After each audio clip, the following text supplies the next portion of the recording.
era como una guerra, sí. Yo creo que una guerra no era tanto como esto.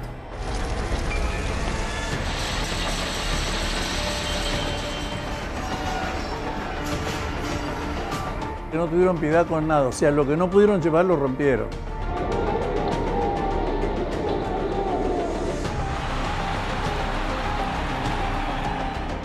Las piernas te tiritan y viendo en una par por un lado tienes a 30 individuos y en el otro tenías 200.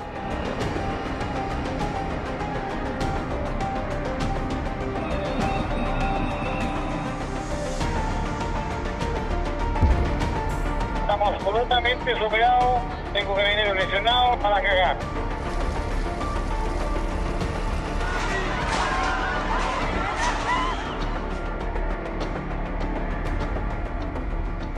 El 18 de octubre todo cambió en mi vida. Quemaron 20 metros, estaciones metro, y nuestro barrio fue completamente destruido. Fuimos testigos de dos quemados de iglesias acá en Barrio del Estado.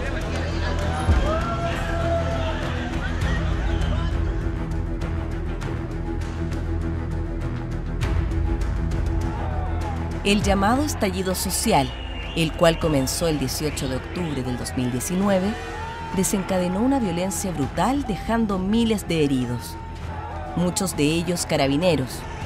Se destruyeron lugares emblemáticos en muchas ciudades y miles de comerciantes de Arica a Punta Arenas perdieron sus locales que fueron saqueados y destruidos.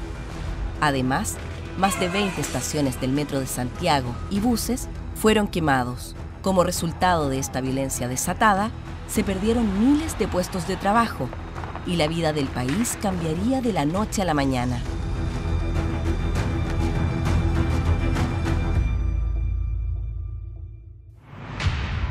La historia nos enseña que los estallidos son puntos de ebullición que impulsan reacciones en cadena difíciles de controlar.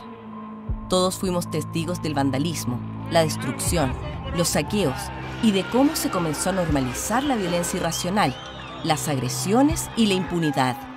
Al mismo tiempo, por una parte, multitudinarias marchas pacíficas daban espacio para lograr una salida democrática a la crisis y por otra, la polarización política generaba un quiebre social de insospechadas consecuencias. Todos estábamos de acuerdo en que se necesitaban mejores pensiones, mejor educación, mejor salud, más seguridad. Yo apoyé todas estas demandas sociales, las apoyé, pero cuando ya nos empezaron a destruir nuestros negocios, que éramos pequeños comerciantes, yo creo que se perdió el foco. El país se vería seriamente perjudicado por la actitud de la extrema izquierda, que vio una oportunidad para provocar un clima de inestabilidad institucional. Este caos sería funcional para los colores políticos más radicales, que históricamente han validado la violencia como un método de presión a la autoridad vigente y democráticamente elegida. Lamentablemente, eso es lo que ocurrió en Chile, y los sacrificados fueron cientos de miles de familias y de trabajadores que sufrieron de manera directa y cruel los efectos y perjuicios de la violencia callejera. Incluso, hubo políticos que salieron a la calle a increpar a los carabineros y las Fuerzas Armadas que tenían el mandato legal de resguardar la seguridad de la población.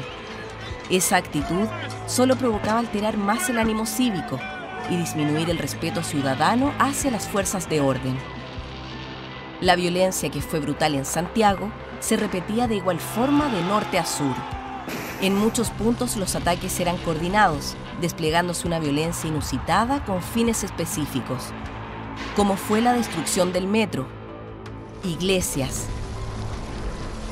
locales comerciales, edificios patrimoniales y monumentos históricos. Atacaban distintos puntos y dividían a las fuerzas de carabineros, por lo tanto llegaban o no tenían gente o llegaban muy debilitados a controlar hordas de 300, 400 individuos. Entonces era muy, muy difícil. Los saqueos para mí fueron organizados, para mí.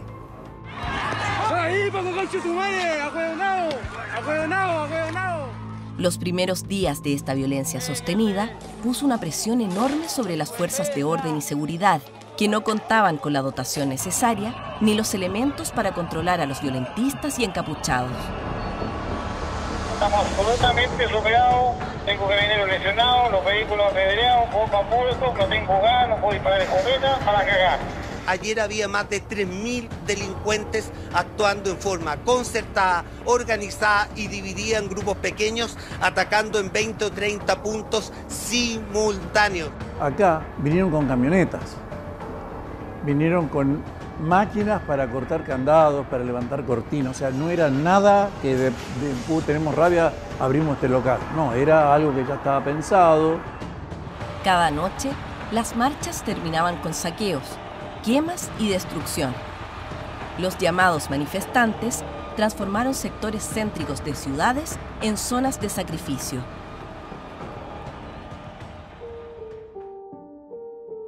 La bella Plaza Baquedano, los parques Forestal y Bustamante y el barrio Lastarria, espacios emblemáticos del centro de Santiago, dejaron de ser lugares tranquilos para miles de vecinos, la cultura y el esparcimiento.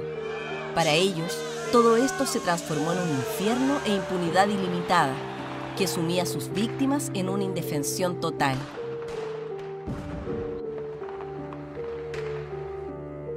Las legítimas demandas por mayor justicia social fueron mal acompañadas por esta violencia que se instaló en la conciencia nacional. Y más grave aún, muchos actores políticos la validaron, ya fuese por sus declaraciones explícitas o con su silencio al no condenar el vandalismo ni tampoco defender a las víctimas. Valparaíso, patrimonio de la humanidad, una de las ciudades más reconocidas de Chile en el mundo, fue una de las más afectadas por los violentistas. Los locales comerciales de la calle Condel, el epicentro del vandalismo, fueron saqueados y años de esfuerzo fueron destruidos en segundos. Han pasado 2 años y todavía muchos locales siguen cerrados. Calle Condel, a partir del 19 de octubre del 2019, fue convertida en la zona cero del país, como ya prácticamente todo Chile lo sabe. Fue destruida, fue arrasada por hordas de delincuentes que vinieron nada más que aprovecharse del descontento social que existía. Pero esto parecía una bomba, no sé. Estuvimos todos los días hasta las 4 o 5 de la mañana cuidando los locales. Que vengan unos imbéciles y que en unas pocas horas destruyan todo tu trabajo, todo tu esfuerzo y te dejen a brazos cruzados, no podemos permitirlo. Querés defender lo poco que tienes, igual te esfuerzas por tenerlo, igual te esfuerzas por cuidarlo, porque es tuyo, tú te lo ganaste. Entonces también es muy feo que te lo vengan a quitar, a destruir personas ajenas.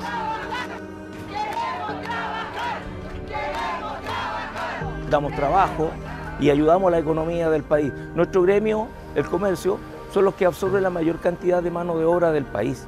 Da tanta rabia ver cómo las autoridades en muchos momentos hicieron vista gorda de todo esto.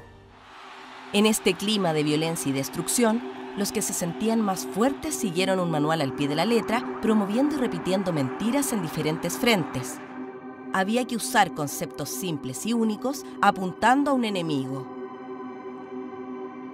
Al que pensaba diferente o no compartía el manual de la violencia, algunos optaron por humillarlos. La historia nos recuerda que los nazis hacían lo mismo con los judíos indefensos. En este clima de polarización y control callejero, apareció el que baila pasa, que algunos catalogaron livianamente como un juego.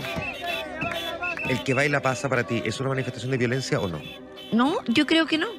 O sea, yo honestamente, y lo quiero decir, Juan Manuel, o sea, creo que cuando ese tipo de situaciones se hacen con respeto. Pero ¿cómo hacer? Pero alguien se puede sentir humillado ahí. Y la tienen que pasar. Espérate. El que baila pasa es eso, que te obligan, o si no, no puedes pasar. Si por eso se llama el que baila pasa, y que le pusieron un nombre además como amoroso cuando es una humillación. Lamentablemente, la violencia se normalizó y cada viernes se transformó en un infierno para los vecinos y locatarios de la zona cero, quienes tuvieron que aprender a vivir con el temor, el terror, la impunidad y la indiferencia de muchos políticos que optaron por hacerle el juego a la violencia, buscando un beneficio político o más seguidores en sus redes sociales.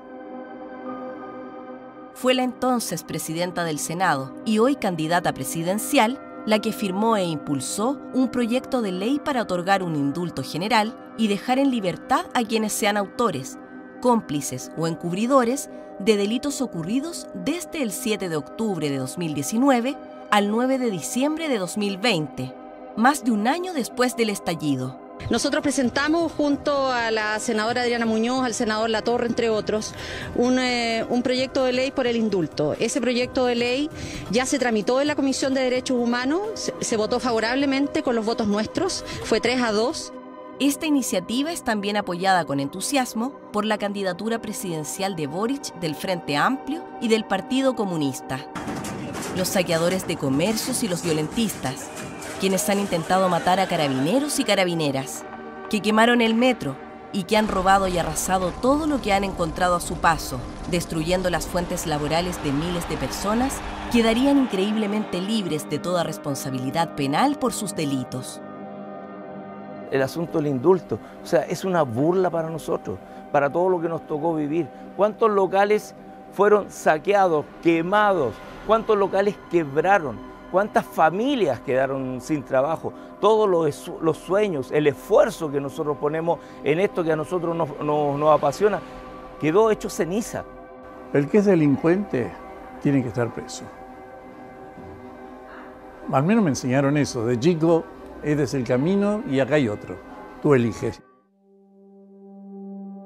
La libertad es lo más importante que tenemos. No debemos olvidarlo jamás. Hoy, perder la libertad es una realidad posible, y una forma de perderla es con la violencia y la inseguridad. No poder ir a trabajar tranquilo sin saber si regresarás. No saber si la estación de metro que ocupas cada día pueda volver a ser destruida. No saber si el supermercado o local comercial donde compras la comida para tu familia será saqueado o destruido por encapuchados. No saber si cuando dejas a tus hijos en el colegio volverán sanos y salvos. No saber si cuando abres tu pyme, ese día no serás atacado por una turba. Lo que más indigna es ver a los delincuentes y narcos apropiarse de las calles, de nuestras vidas, y a los políticos confundir la violencia con las manifestaciones, el saqueo y el vandalismo con los derechos, y a la policía con los encapuchados. Vote por los que creen que los buenos son los que visten de verde, y los malos los que andan con capucha destruyendo todo. No vote por los que apoyan la violencia y apoyan la ley de indulto, castigando a todas las víctimas. No vote por los que quieren destruir a carabineros. Usted no es testigo de una película de terror. Usted es protagonista. Y si no actúa y se preocupa, será una víctima. Por eso, vote por quienes están en contra de la violencia desde siempre. La libertad no se pierde por la fortaleza de sus enemigos, sino que por el silencio de los que deben defenderla. Defiende la libertad, defiende a Chile.